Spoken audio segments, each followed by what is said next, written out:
이성구입니다. 오늘은 하이리빙 사업의 성장을 이끌어가고 있는 우리 그룹 시스템 중에서 가장 중요한 역할을 하고 있는 스폰서십이라는 주제를 가지고 이야기해 볼게요. 스폰서십. 스폰서십이란 무엇일까요? 한마디로 정의하자면 스폰서십이란 스폰서로서 갖추어야 할 자세 또는 마음가짐을 이야기합니다. 누구나 스폰서가 되고 싶어서 하이리빙 사업을 합니다. 파트너가 되고자 사업을 하는 사람은 없을 거예요. 그렇다면 바람직한 스폰서는 어떤 사람일까요? 또 그렇지 못한 스폰서는 어떤 사람일까요? 오늘 그런 이야기들을 해보겠습니다. 자, 그 이야기를 하기 전에 먼저 스폰서와 파트너는 어떤 관계인지부터 짚고 넘어가 볼게요. 첫째, 스폰서와 파트너는 평생을 같이 할 가족과 같은 관계입니다. 가족과 남을 나누는 기준은 뭘까요? 제가 생각하기에 남은 싫으면 그만인 관계입니다. 하지만 가족이란 싫어도 가족입니다. 친구는 내가 싫으면 안 만나면 그만이에요. 하지만 형이 나를 때린다고 해서 넌 이제 내 형 아니야 할 수는 없잖아요. 죽기 전까지 함께 해야 하는 관계라는 겁니다.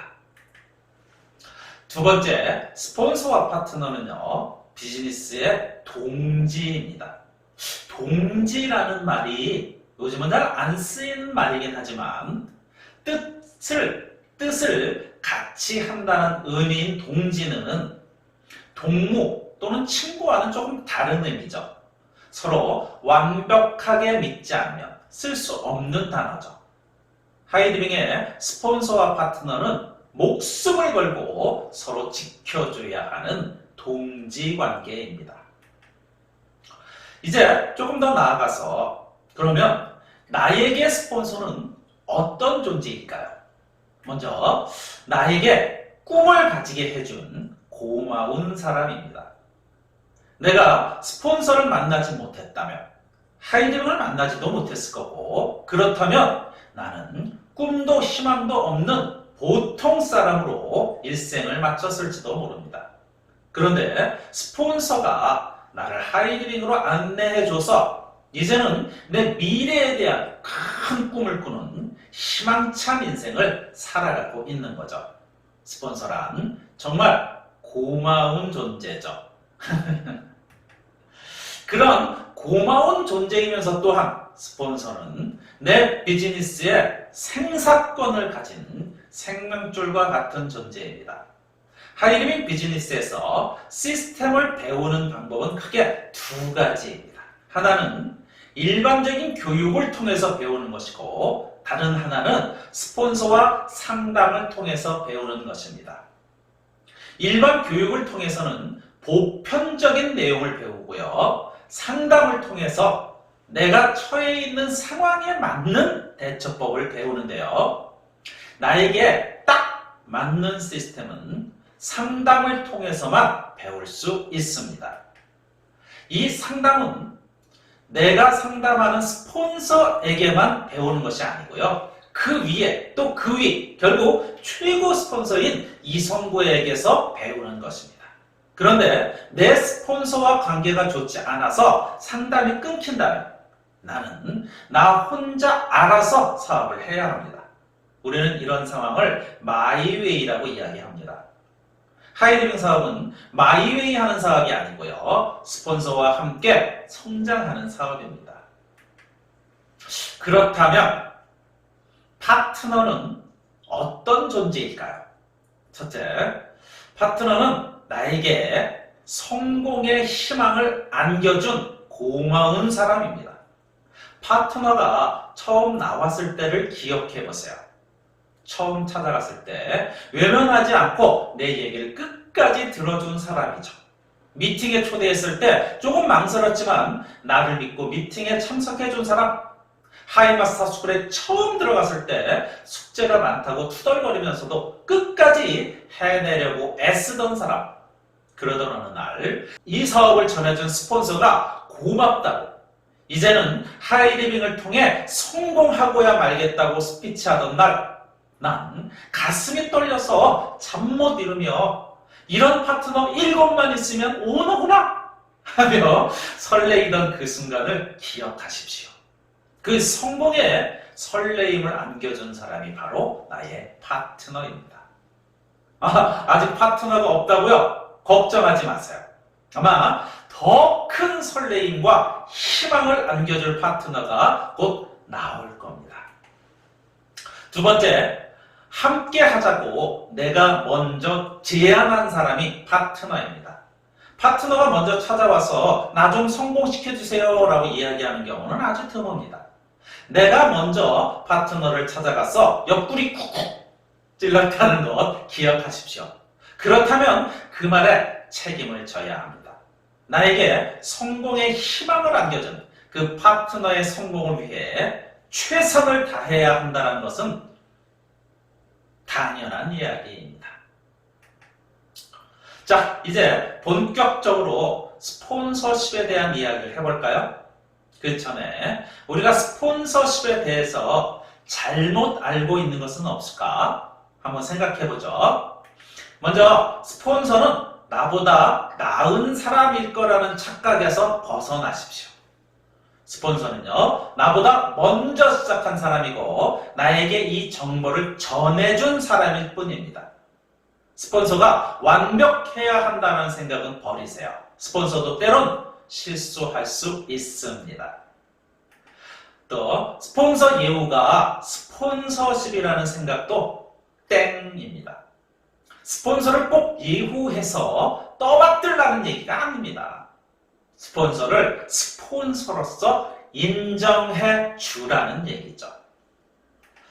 자, 스폰서님이라고 불러야 하나? 그렇진 않습니다. 스폰서와 파트너가 서로 사장님이라고 부르는 것이 이 비즈니스의 원칙입니다. 하지만 스폰서님이라고 부르는 것이 금지되어 있지는 않습니다. 저는 저에게 이성구 사장님이라고 불러주는 것도 좋고요. 스폰서님이라고 불러주는 것도 좋습니다. 자, 그러면 직스폰서가 스폰서일까요? 나에게 사업의 기회를 알려준 사람은 분명 나의 직스폰서이지만 그 스폰서가 사업을 알기 위해서는 그분의 스폰서의 역할이 있겠죠. 또 그 위도 있을 거고요. 그 모두가 나의 스폰서입니다. 그래서 직스폰서, 업라인 스폰서라고 이야기하는 거죠. 그다음에 스폰서의 말이라면 무조건 따라야 할까요? 그렇지 않습니다. 만일 스폰서가 시스템에 어긋나는 것을 이야기하거나 강요한다면 어떻게 해야 할까요? 그럴 때는 업라인 스폰서에게 찾아가십시오. 업라인 스폰서에게 상황을 이야기하면 업라인 스폰서가 설명을 해줄 겁니다. 정말로 시스템에 어긋나는 것이라면 수정해 줄 것이고요. 혹시 내가 잘 몰라서 오해한 것이라면 설명해 줄 겁니다. 그런데요, 사업 초창기, 한 하이 패밀리 정도까지는 그냥 스폰서가 시키는 대로 하시는 게 좋을 것 같네요. 내가 아직 시스템에 대해서 잘 이해하기 어려운 시기일 테니까요. 자, 본격적으로 좋은 스폰서란 어떤 스폰서를 이야기하는 걸까? 이야기해 볼까요? 스폰서라면 무엇보다도 내 파트너의 성공에 관심을 가져야 합니다. 그래서 스폰서는 항상 파트너의 성공을 위해 내가 무엇을 해야 하나를 고민해야만 합니다. 두 번째, 시스템에 대한 지식과 능력을 갖추어야 합니다. 내가 잘 모르면 내 파트너를 제대로 안내할 수도 없고요. 결국 내 파트너가 성공하지 못하게 되는 거죠. 그래서 스폰서는 먼저 배우고 실천해서 지식과 능력을 갖추어야 합니다. 때로는 스폰서도 나온 지 얼마 되지 않아서 아직 그런 능력을 갖추지 못한 경우라면 업라인 스폰서가 그 역할을 대신할 수도 있죠. 그런 것을 이야기하는 시스템이 바로 53235 시스템인 거죠. 그 다음 좋은 스폰서란 지시하기보다는 먼저 실천으로 보여주는 사람이죠. 스폰서는 상사가 아닙니다. 직장 상사라기보다는 집안의 부모님 같은 거죠. 시스템대로 하는 모습을 보여줘서 파트너가 따라오도록 해야 합니다.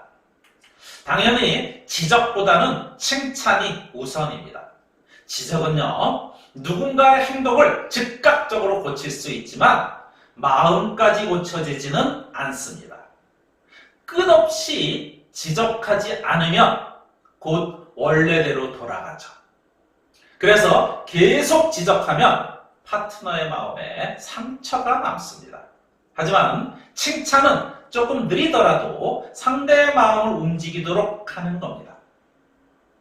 따라서 스스로 마음과 행동을 수정하게 되는 거죠. 제가 어릴 때 우리 엄마는요, 주변 사람들에게 우리 성구는 어른들을 만나면 인사를 참 잘해요 라고 칭찬해 주셨습니다. 그 후로요, 저는 동네 어른이 저 멀리 있어도요, 기쁘게 인사하는 버릇이 들었습니다. 만일 우리 엄마가 너 왜 어른들한테 인사하지 않니? 하고 지적했더라면 엄마가 있는 곳에서만 불편한 마음으로 인사했을 거예요. 또 스폰서는 배려와 강요의 순간을 잘 이해하셔야 합니다.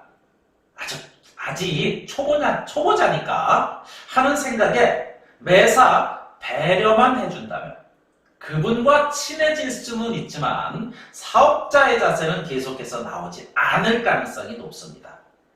예를 들어 세미나에 가는데 오늘 친구 돌잔치가 있어서 세미나에 못 갈 것 같아요 라고 한다면 그러세요? 그렇다면 다음번엔 꼭 같이 가요 라고 배려하기보다는요, 돌잔치에는 먼저 부주하고요, 세미나에 가시는 게 좋을 것 같네요 라고 약간의 강요를 해줄 필요가 있습니다. 아마 시간이 지나면 그렇게 강요해준 스폰서에게 고마워할 겁니다. 계속해서 좋은 스폰서가 되려면요, 상담 능력이 있어야 하고요, 상담에 최선을 다하셔야 합니다. 상담은 내 파트너가 올바른 방향으로 사업을 할 수 있도록 도와주는 것입니다. 빠르게 날아가는 비행기가 궤도를 이탈하지 않고 목적지에 도착할 수 있는 것은 자동 항법 장치가 있기 때문입니다. 계속해서 올바로 가고 있는지 확인하는 거죠. 파트너의 사업도 내가 조금만 기울이면 궤도를 이탈해서 엉뚱한 방향으로 나아갈지도 모릅니다. 내가 먼저 스폰서와 상담하는 사업자가 되어서 상담하는 능력을 배우고요, 파트너와 최선을 다하는 상담을 통해서 유능한 상담사가 되셔야 합니다. 때론 내가 잘 모르는 내용을 상담하는 경우가 있어요. 그럴 경우라면요, 온라인 스폰서에게 함께 찾아가서 상담하는 것도 좋은 방법입니다. 잘 모르는 것을 내 짧은 지식으로 괜히 잘못 안내한다면 나중에 돌이킬 수 없는 일이 생길지도 모르죠. 무엇보다 스폰서는요, 앞서서 성장하는 스폰서가 좋은 스폰서입니다. 내 성장이 내 파트너를 흥분하게 만듭니다. 내 성장의 속도가 내 파트너의 기준이 됩니다. 앞서서 성장하는 스폰서가 가장 훌륭한 스폰서입니다. 당연히 원칙을 잘 지켜서 사업을 하는 모습 보여주셔야죠. 그래야 저렇게 하니까 성장하는 거구나 하면서 파트너도 원칙을 지키고 시스템에 올인할 테니까요. 마지막으로 언제나 있어야 할 곳에 있어주는 리더가 가장 좋은 스폰서입니다. 파트너는요, 미팅에 오면 스폰서가 와 있는지부터 가장 먼저 확인합니다. 그래서 스폰서가 먼저 와 있는 모습을 보면 안도하는 마음이 생기는 겁니다. 특히나 내가 먼저 성공하자고 꼬드겨 놓고 사업을 그만두거나 때로는 다른 사업을 한다고 또 유혹하는 스폰서는 자기 성공을 위해서 파트너를 이용하고자 하는 사람일 뿐입니다. 자, 좋은 스폰서에 대해 알아봤다면요. 뭐 그렇지 못한 스폰서는 반대로 행동하는 스폰서겠죠. 한번 쭉 읽어볼까요? 자기 성공에 파트너를 이용하는 스폰서, 그다음에 노력하지 않는 스폰서. 파트너가 하나 나오면요, 그분만 주구장창 바라보고 있는 스폰서. 뭐 이런 분들이라고 보면 되겠죠. 그다음에 스폰서이지 하는 스폰서. 무서운 스폰서도 가끔 있어요. 또 상담보다 지적만 하는 스폰서. 계속해서요. 우산 씌우는 리더가 있어요. 우산을 씌운다는 말은요, 내 파트너와 스폰서 사이를 갈라놓으려는 것을 말합니다.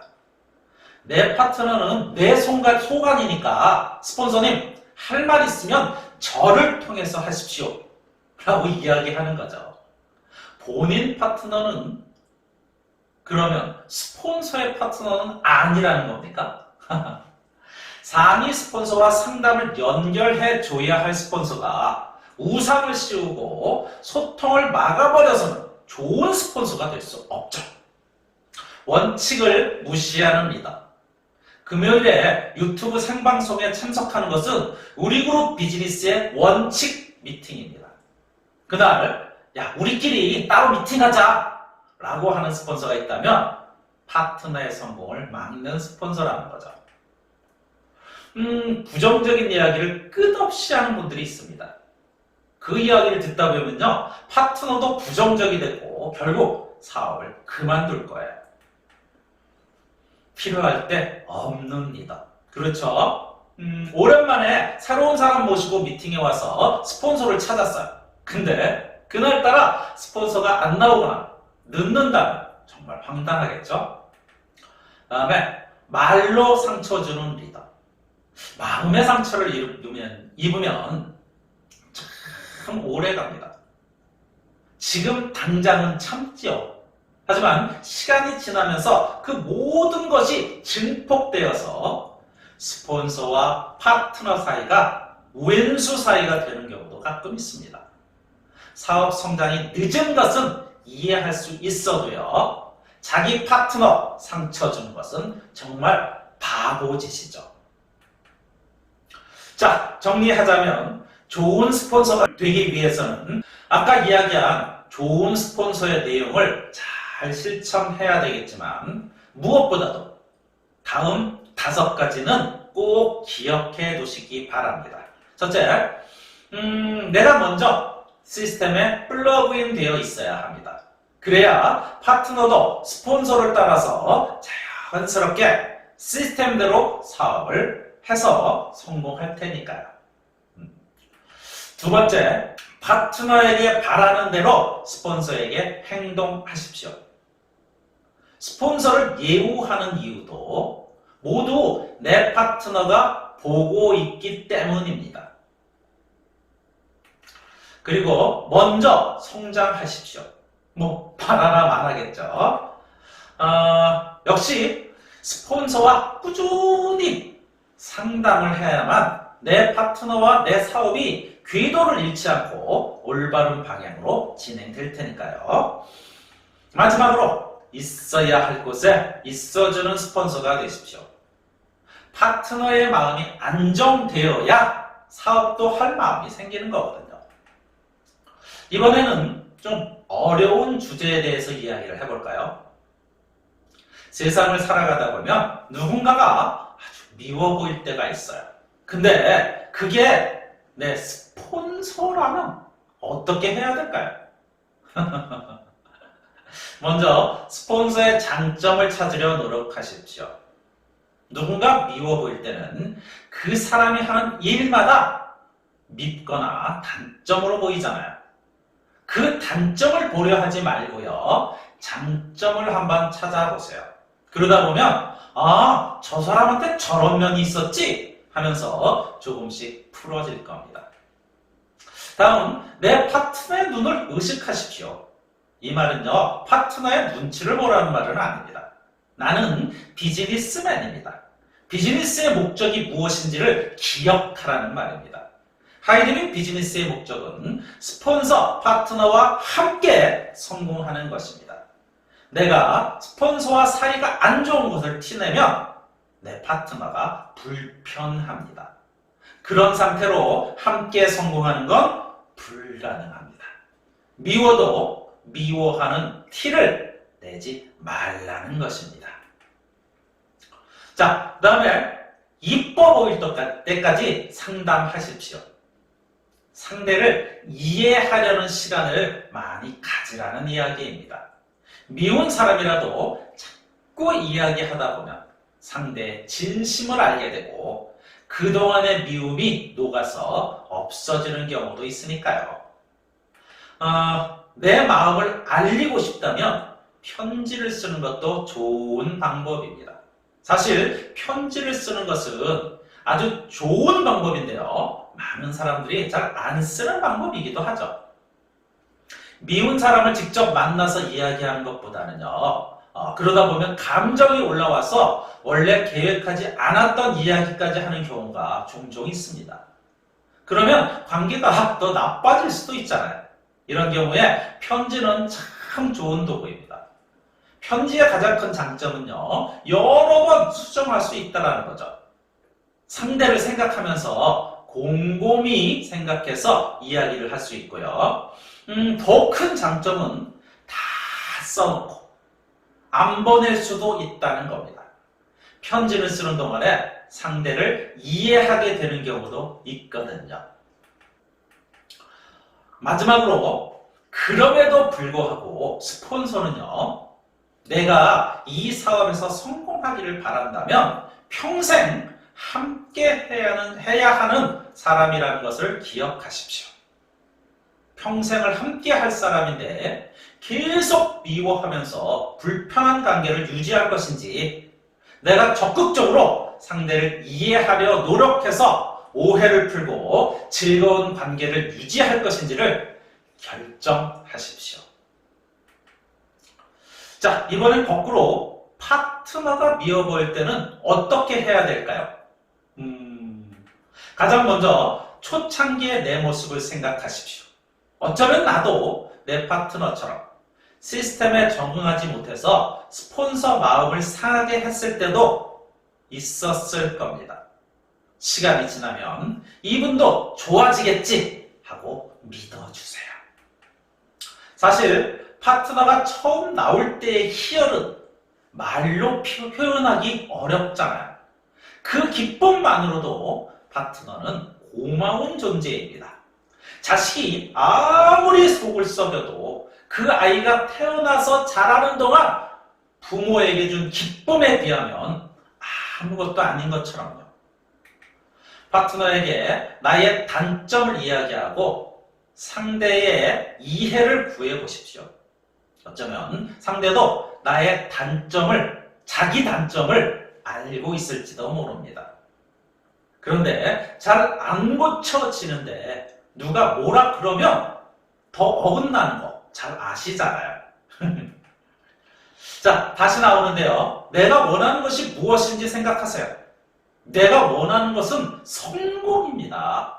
그런데 하이리빙 비즈니스에서는 나 혼자 성공할 수는 없어요. 파트너가 성공해야 내가 성공할 수 있습니다. 스폰서가 미워하는 파트너가 성공할 수 있을까요? 무엇보다 역시 그럼에도 불구하고 평생 함께 해야 한다는 것입니다. 평생을 함께 할 가족과 같은 존재입니다. 미워하기보다 이해하려 노력해 보십시오.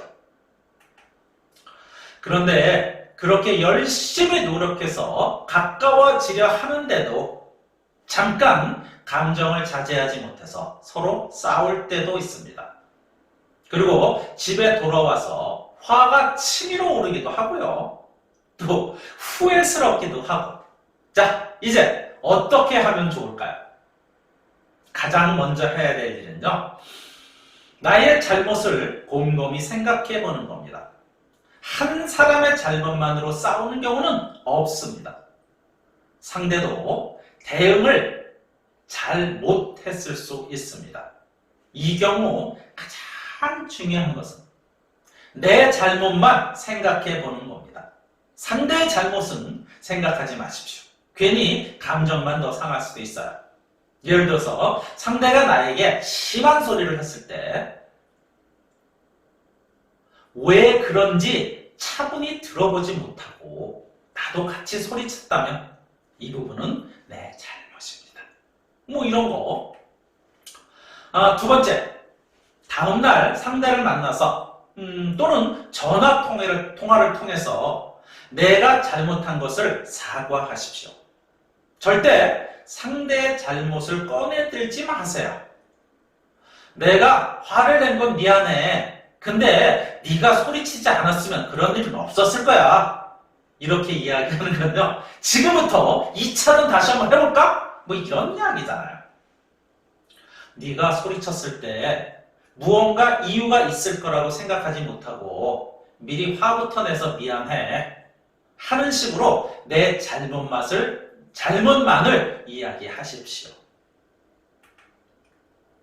직접 만나기 어려우면요. 편지를 이용하세요. 뭐 카톡도 좋지만요. 카톡은 바로 답이 오고 또 답해야 하고 하다 보면 감정이 개입될 소지가 있거든요. 하지만 안 하는 것보다는 카톡이라도 하는 게 낫겠죠. 내 생각을 상대방 기분 나쁘지 않게 차분히 정리해서 보내주세요. 카톡을 보내기 위해서 상대방 카톡방에 들어가서 글을 쓰는 것보다는요, 내 카톡방에서 먼저 써보고 정리가 되면 파트너에게 보내십시오. 또 편지로 전해준다면요, 만났을 때 헤어지기 전에 지난번엔 내가 미안했어 하고 편지를 슬그머니 전해주고 돌아서십시오. 아마 파트너가 큰 감동을 받을 겁니다. 좀 충격적인 제목이죠. 하지만 내 인생을 걸고 하는 비즈니스입니다. 어지간한 것은 내가 참고 고쳐가면서 갈 수 있어요. 하지만 끝없이 부정적인 이야기로 내 마음을 다운시키는 스폰서라면 결국 내 성공의 걸림돌입니다. 또 시스템에 동참하지도 않으면서 스폰서 행세를 하려고 하는 스폰서라면 결국 나를 올바른 방향으로 안내하지 못할 거라는 건 불을 보듯 뻔한 이야기입니다. 이런 스폰서와는 헤어지십시오. 이럴 때는 업라인 스폰서에게 도움을 요청하십시오. 스폰서님, 제 스폰서인 땡땡땡 사장님의 부정적인 언사 때문에 너무 힘듭니다. 제가 직 스폰서가 아닌 상위 스폰서인 사장님과 상담하며 사업해도 되겠습니까? 상위 스폰서도 알고 있는 내용이라면 받아들일 겁니다. 그분도 내가 성공해야 자기가 성공할 수 있으니까요. 자, 이제 스폰서십 강의를 마쳐야죠. 그러기 위해서 오늘 강의의 주제인 스폰서십이 무엇인지 결론을 내려보겠습니다. 스폰서십은 스폰서로서 갖추어야 할 자세와 마음가짐입니다. 그리고 결국 스폰서십이 잘 지켜지는 팀이어야 안정적으로 성장할 수 있다는 이야기겠죠. 사장님들 모두가 올바른 스폰서가 되셔서 멋지게 성장하는 리더가 되시기 바라면서 오늘 강의 마치겠습니다. 수고하셨습니다.